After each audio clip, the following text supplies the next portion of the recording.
you, Siva. So, hi everyone. I hope you are doing good. So let me introduce myself. I hope my audio and the visuals are clear. Can you see the screen? And it's all good to go. Yep, that's all great. We can see everything. Cool. So I'm Affan and I'm from Sri Lanka. I have 4 years of experience in digital marketing. I've been working in the tech industry for a while, and also I've been running my own digital agency. So I've worked with like 20 plus brands now. So my interests and my hobbies are like product photography. I do photography for brands.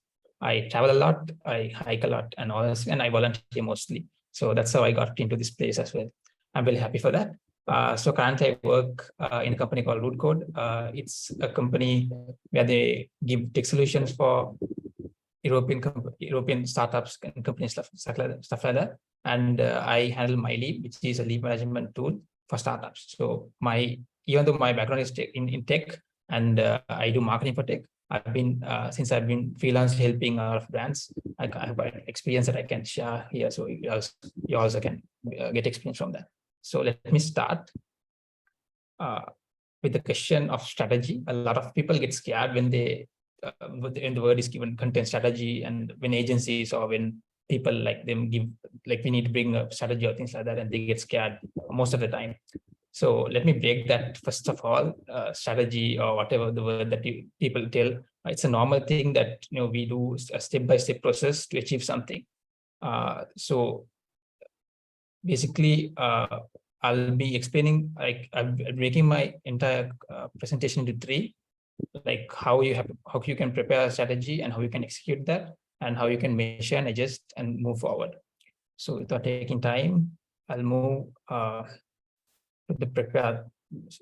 Okay. So before your business can be anything. It can be a small business, it can be a startup, anything. You'll have a goal, right? Normally what you should do. So is it your goal might be generating leads to your website, or is it like building your brand, or is it like getting new customers, bringing more website traffic? Also, you can have a lot of kind of goals in your head. So we take a goal, and then for that goal, we build a strategy. So that's how I'm going to explain you how we can do that. So before you, for example, if you have a kind of idea in your head that you should bring a lot of traffic to your website, so before you do all those things, you should know who your target audience is. This is it's a place where a lot of people mistake themselves. Before we start a business, we have a target audience. For example, I start a business and I just think, or just believe that these are my audience. For example, the age, the generation, what they do, and where they live, and their kind of gender, location, and stuff like that. But the biggest problem a lot of people do is when they start, going forward with this, they really don't know, are they speaking to the audience or not? So the content might be, we might be focusing to a kind of age gap between 50 to 60, but our content would be speaking to people between 20 and 30. I'll explain more on this. So before we start all these things, we should ideally know who our audience is and who are we going to speak to. So we can do that by different ways. Once you start doing the content, we can understand who's engaging with our content. We can go to analytics and check that, or you can just post a story and ask what they want to see. And then you can understand who are your audience, what they want to see, and who they are. So that's the easy way that you can get. So before you start everything, make sure your target audience is clear, and then it's a proper one. And then once you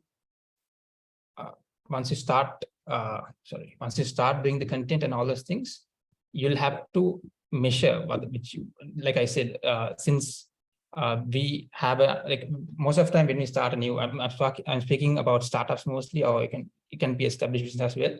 When we start posting a lot of content, we really don't know where we are leading to. So we have to always check. For example, in the awareness stage, if you have any questions, you can ask this. There are technical words here. So I'll just explain a few of that. I can explain so everyone can understand here. One is the organic traffic, how much traffic you get organically, the social media views, the public opinion on your brand, and then so this is like I'll put it in a simple way. So when you post a post in your Facebook page or Instagram page, you should see either it's working or not. First of all, you can check that by, sometimes your post might be really good, but people might not like that or engage with that. There can be reasons for that. I'll be explaining them in coming slides. So since you're already posting now in your content, all those things, you have to check what is not working, why all those things. So these are kind of like success things that you can measure in your content. So these are a bit technical. So when there's a one-to-one, I can explain more, but I'll go to the next slide so I can explain. So I just spoke all about the previous kind, like the current stage that you are, like you have been posting and things like that. But from now onwards, when you are going to execute a new content strategy, you have to create pillars for your content. For example, if your business is kind of a mobile business, for example, you can break into pillars. For example, you can break your business where the content can speak about your brand, where it tells about your brand. For example, if it's a kind of a pen brand, for example, I just take an example. So there might be a lot of competitors.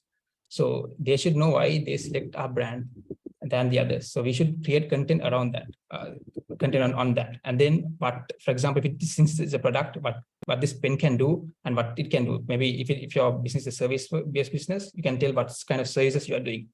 And then the other kind of content a lot of people are missing is the value-based content, which people might share a lot. For example, you don't directly sell a pen, but you show content on people, how they engage with the pen, what they do, the lifestyle they have with the pen. So these kind of content anyone will share, or you can tell how you can touch a pen and write. So these kind of like tips that when you give to them, they will normally share. If you have any questions, you can ask. So I see a kind of in the faces, you can ask any questions if you have.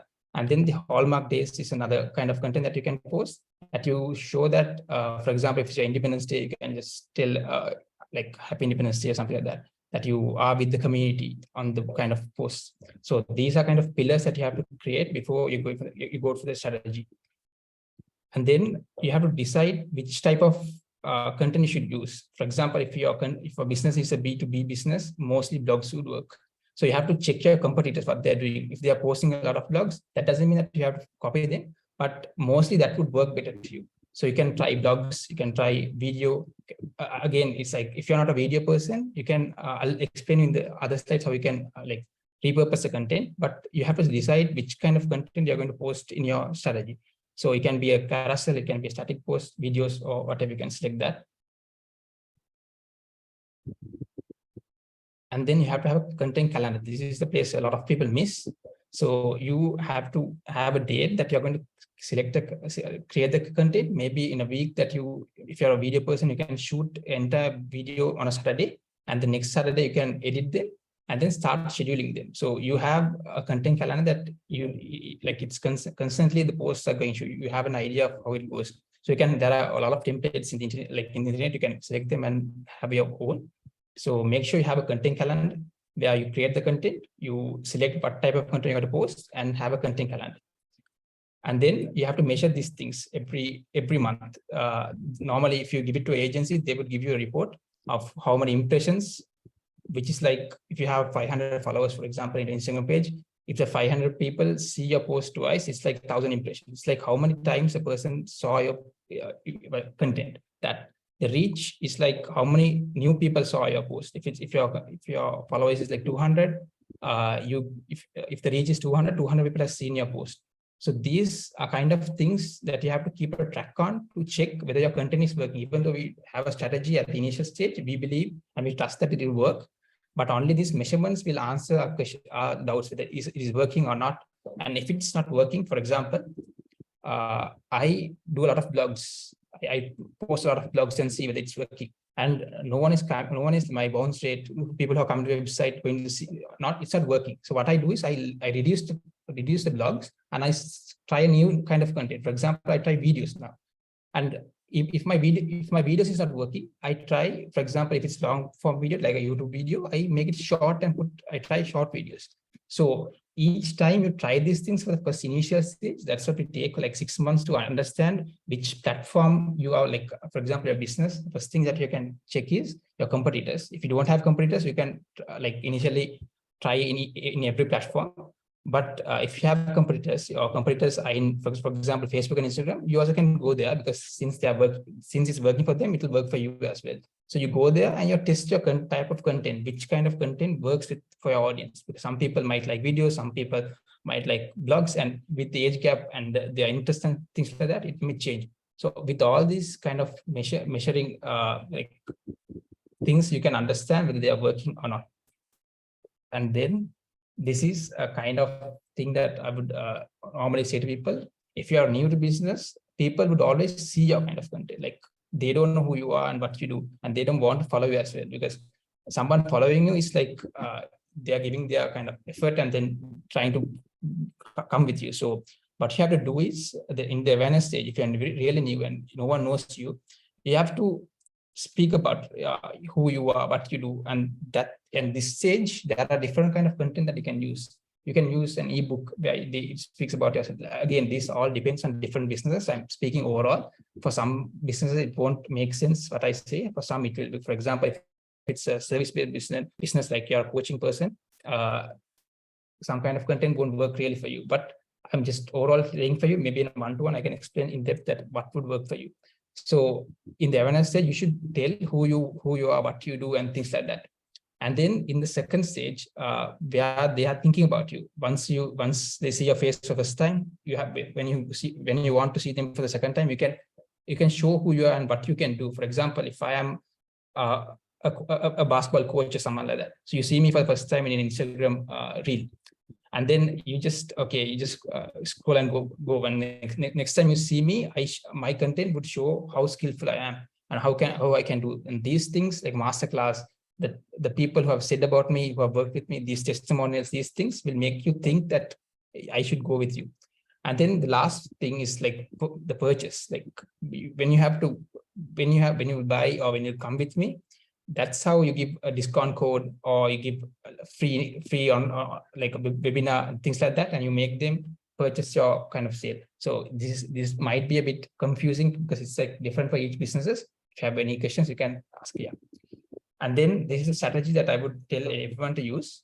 If you are new to business, and if you're a startup, which I would normally say all of people are from that background, you can divide the content into 4. So first of all, it's earned media. Earned media is something like what we, but for example, I'll just put into words easily.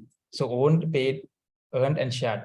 For owned media is something of a website, social media platforms, and everything that we start initially. It can be anything.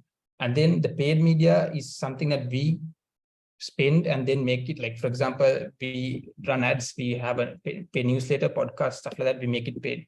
And shared is something that people share our own content. Like sometimes you may see videos getting viral, and because there's something into them, so they share.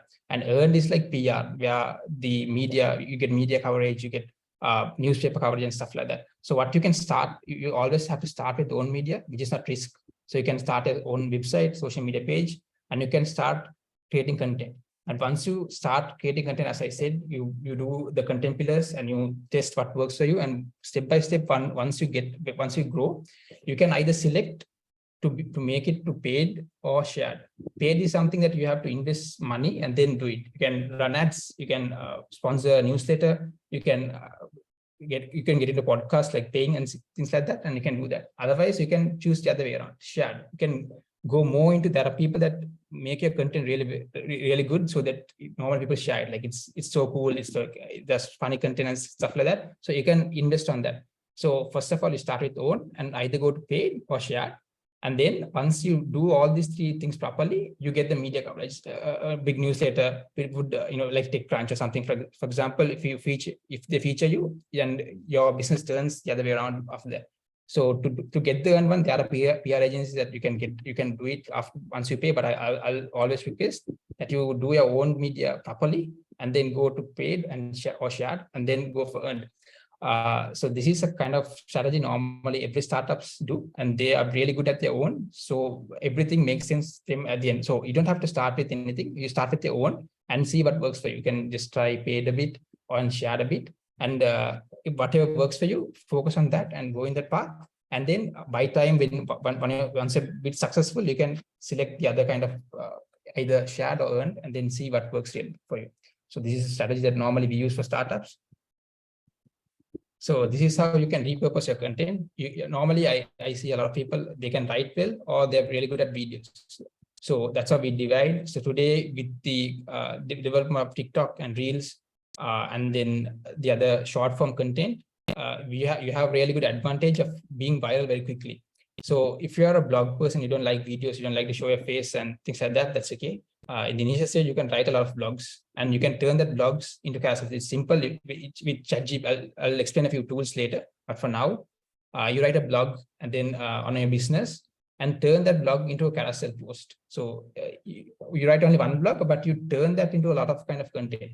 You can turn that same blog content into a static post. And also you can turn that into short videos. I mean, not showing your face, but there are tools that I'll explain that you can make the same blog into videos. So if you're a kind of video person, you do the video first, like you can record yourself and then you can take the script.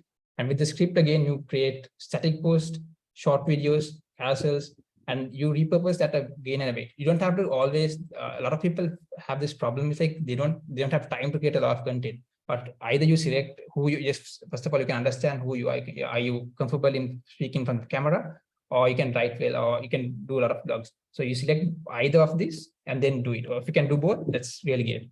So this is a strategy that we normally recommend startups and early stage businessmen to to create content. This is how we help them.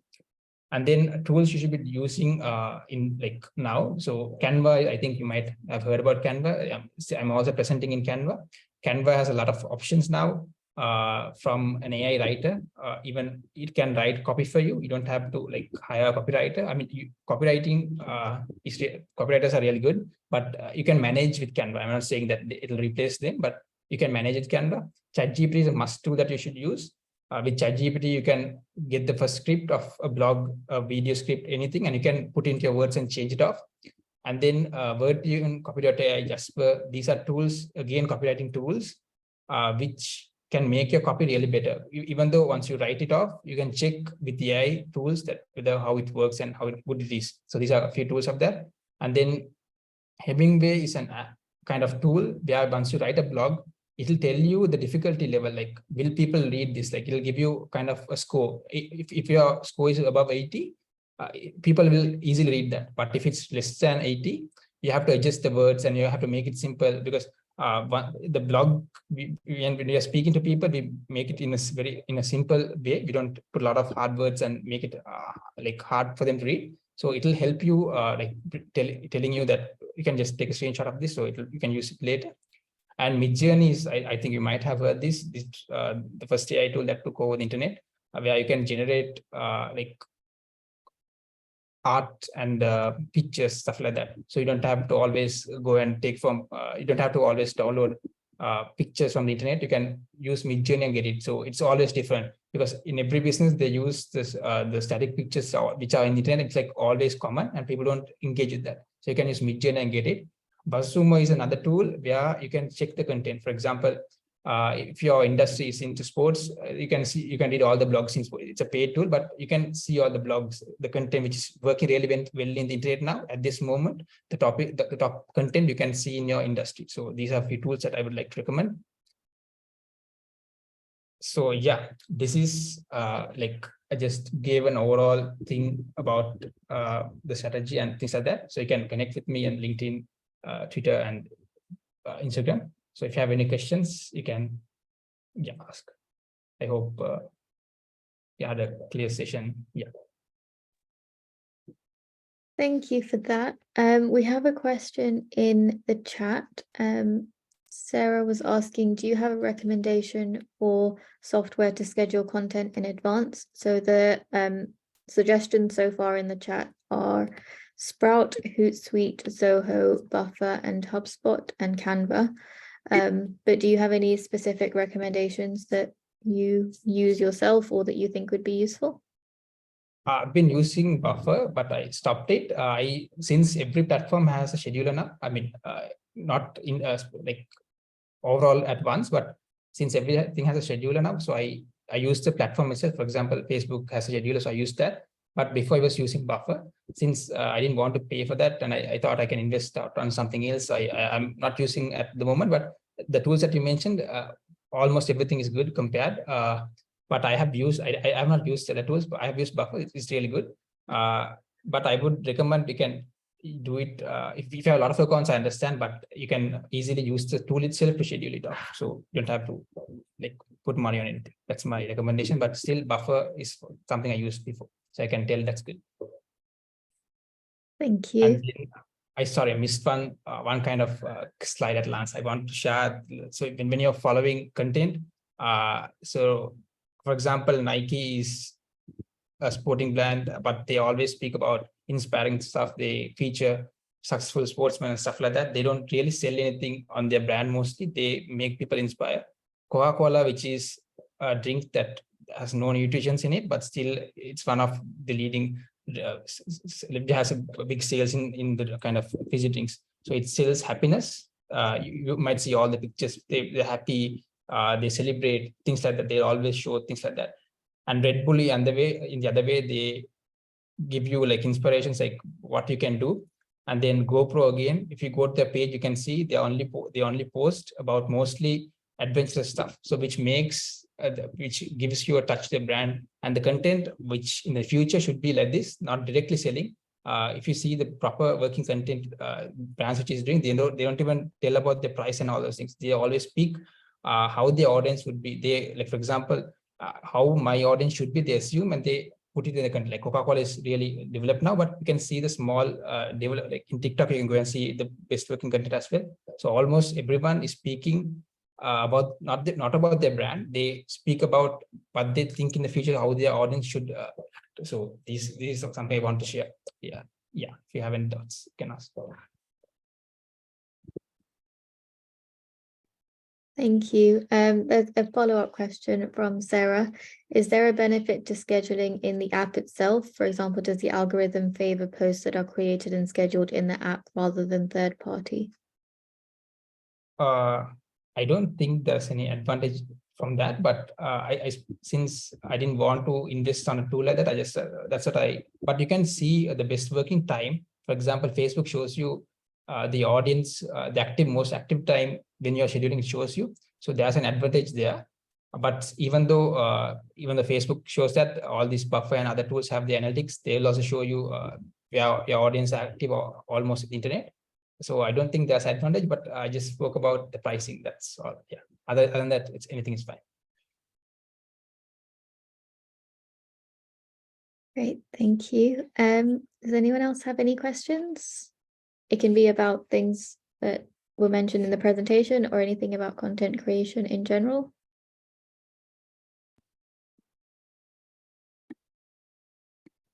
Hello. Hi. Hey. Yeah, so it was good to see the great session. First of all, thanks very much for taking the time to do this for us. The slide that we're on just now is particularly relevant to ourselves. We have a healthier energy drink, which is a hell of a lot better for you than the cheap, nasty one that's on the slide, but the cheap, nasty one who absolutely dominates the market massively. In terms of that content creation, I mean, the Nike one is really, really powerful. There's no doubt we know exactly what that means, and happiness and so on. Red Bull, yeah, I mean, they've been using that slogan for as long as I can remember. And there's a bit of truth in there because, God knows there's been enough people who have drank too much of it and it's given them their angel wings. So they can hide some of their bad stuff in plain sight. But for a company like us who takes a very ethical approach to the energy drink market, around content creation, it's one thing that I really struggle with, is just not knowing what to do, not knowing what to post, the tone, the language, the colors, all this sort of stuff. Should we should we just focus on our USPs? Should we pick something in particular and, you know, just kind of run it for a month, see how it goes, try something different the next month? You know, yeah, I suppose it's just what do we do and when and how and so on, which I appreciate is probably a massive question. Sure. The question, I'll ask the question back to you itself. How do you want people to see your brand? So that's the question I would ask you. So that all depends on how they want to see it. Either it's kind of mostly with the creator, like, I mean, the owner of the business, like a CEO face, your face, and then you're doing the drink, or is it like ideally a corporate doing it and then things like that. So it all depends on how your audience want to feel your brand. So I can tell how you can create the content after that, if that helps you. Yeah, I mean, better, I suppose, is the big word. I mean, our mission is to deliver better for people on the planet.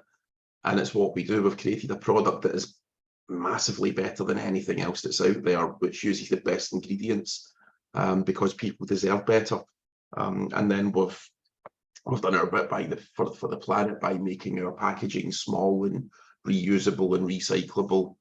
We plant a tree for every product we sell. We restore seagrass. We're setting up a community-led charity foundation to help the poor, and we are also going to be doing some work in the to kind of combat online cyberbullying, toxicity, and so on. So yeah, we're a lot more than just your typical energy drink, but it's better is the main thing. So it's kind of how to get that, I suppose, how to get that message across without sounding arrogant. You know, it's kind of stating fact, I suppose. Cool, I got it. So I just give I need more like kind of information, but I'll just, as I got the information, I'll just give you. So you can divide your content like this: brand, like not service here, it's like the benefits of your drink. So you can divide that. And value based is something that you can give directly, like telling, not, you can just tell, since it's fitness and then the health and all things, you can speak about the health. You can tell how they can be healthy and things like that. You can tell about the food they should eat, all those things, not directly selling your product. Don't speak about your product, just tell how they can be healthy. And then you can add another feature about sustainability. You spoke about you want to save the earth and things like that. So you can put another content pillar as sustainability, and then you can divide that, and then maybe if you're okay with videos, you can, the thing that you spoke to me that you want to save the like world and stuff like that, you can come in front of camera and TikTok and Reels.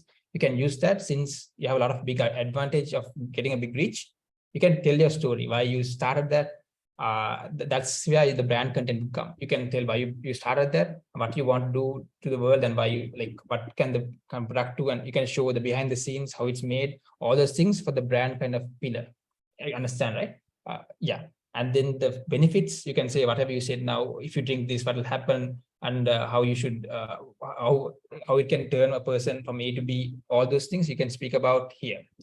And then the value-based content, which is like, since you're focused on health, you can speak about how they should maintain their post. Maybe you can, I really don't know the background of the drink, but I'll just tell you how they can be healthy. You can speak about that. Don't speak about your drink at any place. Maybe you can just keep your drink and then speak, but don't ever speak about the drink. So it's not, it shouldn't be like selling. It should be like common organic content. And then the last one is sustainability. You can do campaigns like you plant trees. You can speak about the packaging, why you made it small. So you can speak about the plastic kind of thing, what happens once it goes to the environment, the soil, all this. You can speak, you can build a big scene out of it, and then you can bring the traffic, and then you can sell your product. So that's the kind of way that you can break it down. If in short words, I need more information, but since I got a kind of idea, I just gave you. Yeah. Cool. Okay, that's cool. Yeah, I'll connect then for sure, and we can maybe talk about it a bit more. Yeah, sure. Awesome. Thank you very much, Evan. Really appreciate it. Nice. Anyone else?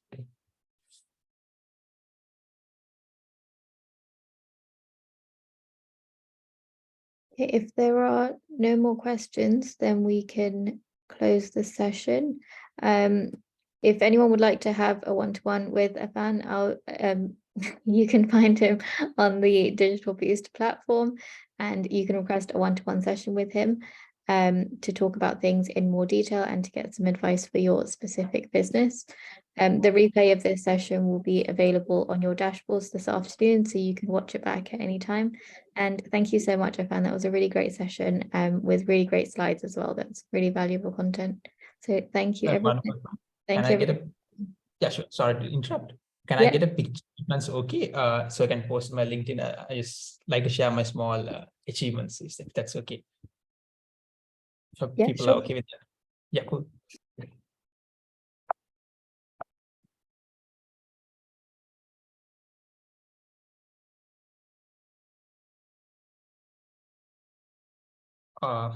Really sorry.